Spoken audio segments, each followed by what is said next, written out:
이전 본문에서 지혜의 힘에 대하여 설파했던 전도자는 오늘 본문에서 지혜와 우매함에 관한 잠언들을 이야기하고 있습니다. 지혜와 우매함은 항상 권선징악이든지 자업자득과 같은 속담에서 말하는 결과를 가져오는 것은 아닙니다. 늘 지혜자가 승리하고 좋은 결과를 얻고, 우매자는 항상 패배하고 나쁜 결과를 얻는 것도 아닙니다.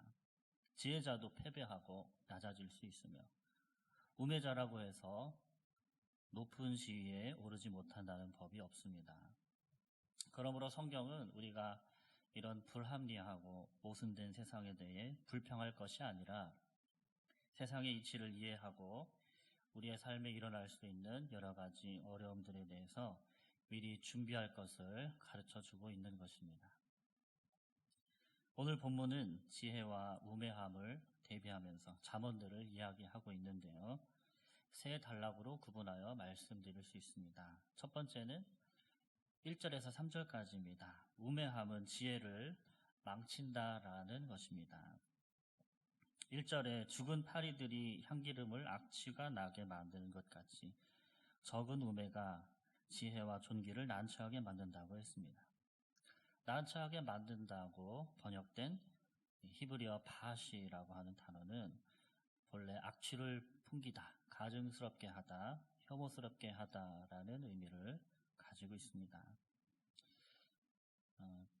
어제 말씀이었죠. 9장 마지막 절에서도 비슷한 의미의 말씀으로 마무리가 되는데요. 죄인 한 사람이 많은 선을 무너지게 하느니라 그랬습니다. 즉 향기름이 아무리 고품질의 것이라고 해도 거기에 죽은 파리 한 마리만 빠져 들어가면 그 향기름은 부패하여 악취가 나듯이 우리가 100번 지혜로웠다 하더라도 한 번 우매한 선택을 하면 그것으로 인해서 그동안 쌓아왔던 모든 일을 그르치게 된다는 것입니다. 지난 본문에서 가난한 자의 지혜로 인해 큰 왕의 공격으로부터 성을 지킨 일화가 소개됩니다. 어떻게 성을 지켰는지 자세한 전략을 성경에서 묘사하고 있지는 않지만 이야기의 핵심은 지혜는 무기로부터 성을 지킬 정도로 강하다는 것입니다. 그러나 작은 실수와 과오로 인해 지혜의 힘이 발휘되지 못할 때도 있다는 것입니다. 2절에서 지혜자의 마음은 오른쪽에 있고 우매자의 마음은 왼쪽에 있다 합니다. 히브리적 사고에서 오른편은 귀한 자리입니다. 시편 16편의 말씀을 보자면 내가 여호와를 항상 내 앞에 모시며 그가 내 우편에 계심으로 내가 요동치 아니하리로다. 주의 우편에는 영원한 즐거움이 있나이다. 이렇게 말씀했습니다. 시편에서 오른편이라고 하는 자리는 시인을 도와주는 자의 자리입니다. 그러므로 지혜로운 자는 오른편을 향합니다. 그러나 우매자는 어디로 향합니까? 왼편으로 향한다는 것이죠. 그것은 그릇된 길, 곁길로 빠진다는 뜻입니다. 우매자는 그 길이 잘못된 길인지 모르고 가지 않습니다. 잘못된 길임을 알아도 그는 자기 정욕대로, 자기 욕심대로 행하는 것입니다. 그래서 올바른 길을 벗어나 자기가 가고 싶은 길로 가버리는 것이죠. 이렇게 길을 가진 우매자는 자신의 어리석음을 스스로 떠들면서 다닙니다. 그렇기 때문에 누구나 그가 우매자라는 것을 알게 됩니다. 본문의 두 번째 단락은 4절에서 7절까지인데 지혜자와 우매자의 입장이 일반적인 통념에서 벗어난 현실을 말하고 있습니다. 먼저 5절에서 6절의 말씀을 보겠습니다. 내가 해 아래에서 한 가지 재난을 보았노니 곧 주권자에게서 나오는 허물이라. 우매한 자가 크게 높은 지위들을 얻고 부자들이 낮은 지위에 앉는도다. 우리는 지도자를 생각할 때 지도자의 자리에 앉는 사람은 솔로몬과 같이 지혜로우며 다윗처럼 용맹스럽고 또 모세처럼 의로운 사람이 지도자가 되어야 한다고 일반적으로 생각을 합니다. 고대 철학자 플라톤도 군주는 지혜로운 철학자여야 한다라고 주장을 했습니다. 그의 그런 주장은 민주주의가 아니라 독재 정치를 말하는 것이었기 때문에 지금 시대에는 받아들여질 만한 것은 아니지만 어쨌든 일반적으로 사람들이 지도자라고 생각을 한다면 인성이나 지식이나 지혜에 있어 보통 사람보다 훨씬 뛰어난 사람이 되어야 한다고 생각을 합니다.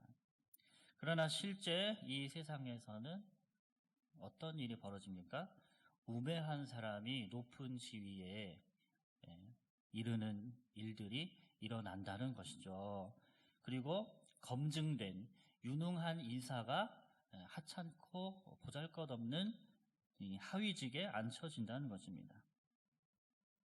본문에서 부자를 그런 식으로 표현을 했는데요. 6절에 부자가 낮은 지위에 앉는도다라고 했습니다. 그래서 부자는 꼭 돈이 많은 그런 부자를 이야기한다기보다는 부자를 지혜자, 의인과 동의어로 사용하는 전도서의 표현 방식으로 우리가 보면 되겠습니다. 그렇듯이 높은 자리에 있어야 할 적임자가 그 자리에 앉지를 못하고 그 자리에 앉지 말아야 할 어리석은 사람이 그 지도자의 통치자의 자리에 앉는 일들이 일어난다는 것이죠. 또한 종들이 말을 타고 고관들이 종들처럼 땅을 걸어가는 일들도 있습니다. 이런 일들이 백성들에게는 어려움이 됩니다. 4절에 주권자가 네게 분을 일으키거든 너는 네 자리를 떠나지 말라. 공손함이 큰 허물을 용서받게 하느니라. 주권자가 화를 낼 때가 있습니다. 이것이 정당한 화인지 불합리한 화인지 명확하게 설명하진 않습니다. 이때 지혜로운 자의 반응은 내 자리를 떠나지 말라. 공손함이 큰 허물을 용서받게 하느니라고 말씀을 합니다. 그런데 이 부분은 의역이 된 부분이 있습니다. 그래서 원문의 의미에 맞게 다시 번역을 할 필요가 있습니다. 그래서 다시 직역해 보면 주권자가 너에게 분노할 때 너는 네 자리에 머물지 말라. 치료는 큰 허물을 용서받게 하느니라. 이렇게 직역할 수 있습니다. 즉 왕이 분노할 때는 그 자리를 지금 우리말 번역에는 그 자리를 떠나지 말라고 했는데 반대로 왕이 분노할 때는 그 자리에 머물지 말라는 것이죠. 왕의 분노의 화살을 다 받지 말고 그 자리를 피하는 것이 지혜로운 것이고 또 왕의 분노가 시간이 지나서 치유되어서 왕의 마음이 누그러지면 큰 잘못도 용서받을 수 있다는 것입니다. 그러므로 우리는 지도자들에 대해 이해할 때 늘 뛰어난 사람이 지도자가 되는 것은 아니며 통치자들의 분노가 나를 향하는 경우엔 그 자리를 피하고 분이 풀릴 것을 기다리는 것이 지혜로운 대응이라 할 수 있겠습니다. 세 번째 단락은 8절에서 11절까지입니다. 이 단락은 원숭이도 나무에서 떨어질 때가 있다는 것을 말합니다. 지혜롭게 살려고 노력을 해도 또 내가 굉장히 익숙한 일을 해도 오히려 그 일로 인해서 어려움을 겪게 될 수 있다는 것입니다. 본문을 보면 함정을 파는 사람이 자신이 그 함정에 빠지게 된다고 말합니다. 담을 허물다가 예상치 못하게 뱀에게 물리는 일을 당합니다. 돌들을 떼어내다가 그 돌에 맞아 다칠 수 있고 나무를 쪼개다가 그 나무 파편에 맞아서 다칠 수 있다는 것입니다. 자신의 직업이고 자신에게 아무리 익숙한 일이라고 해도 우리가 실수하고 그 일로 인해서 손해볼 수 있다는 것이죠. 물론 연장의 날을 갈면 일을 더 효율적으로 할 수 있듯이 일을 지혜롭게 한다면 성공할 확률이 더 높아집니다. 그러나 그렇게 한다고 해서 항상 지혜가 성공을 보장해 주는 것도 아니라는 것이죠. 지혜롭다고 해서 언제나 실패나 불행을 피할 수 있는 것은 아닙니다. 주술을 하는 술객도 뱀에게 물릴 때가 있다고 말합니다. 결국 전도자는 지혜자라고 해서 언제나 지혜로운 것은 아니며 지혜롭다 하더라도 늘상 좋은 결과를 가지고 오는 것이 아니라고 말합니다. 그렇다면 우리는 어떻게 살아야 할까요? 이 세상은 수학 공식과 같이 정해진 법칙에 따라서 운행되며 우리가 한 만큼 결과를 가져오는 것이 아니라면 그럼 이렇게 복잡하고 혼란스러운 세상 속에서 우리는 어떤 기준을 갖고 살아가야 할까요? 먼저는 이 세상은 정의의 법칙대로 흘러가지 않는다는 사실을 인정해야 합니다. 우리가 잘 아는 욥은 온전하고 정직한 사람이었지만 고난을 당했습니다. 그래서 그가 가장 힘들었던 사실이 자신이 고난을 당하는 이유를 알지 못했던 것이었습니다. 기억에 남는 어떤 잘못한 일이라도 한 가지라도 했어야 이 고난이 이해가 되고 억울하지 않을 텐데 도저히 자신이 왜 이렇게 고통을 겪어야 하는지 이유를 알 수 없으니 그가 그렇게 힘들었던 것입니다. 그런데 욥기 말미에 보면 욥에게 나타난 하나님도 그에게 그 이유를 설명해 주시지 않습니다. 이 세상을 창조하신 하나님의 섭리의 복잡성을 인간의 작은 머리로 이해할 수 없기 때문입니다. 우리는 그것을 인정해야 합니다.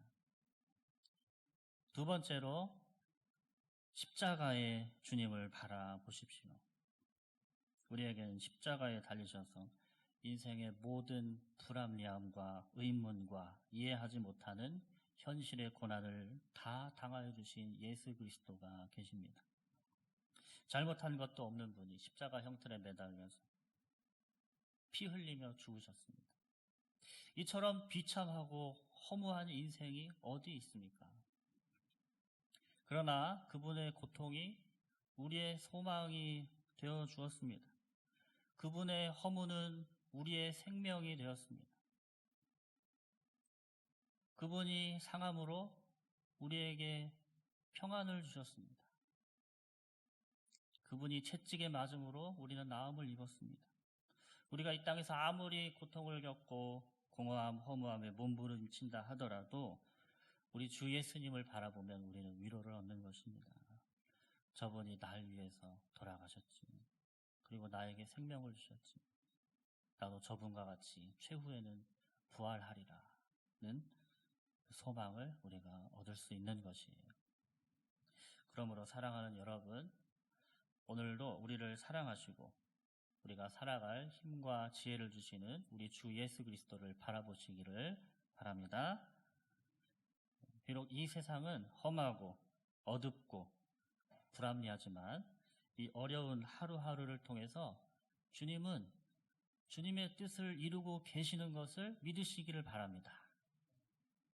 그리고 주님께 지혜를 구하시고 이 하루도 감사하면서 그리고 우리에게 주신 삶을 즐겁게 누리며 살아가시는 복된 하루하루 되시기를 주님의 이름으로 축복합니다.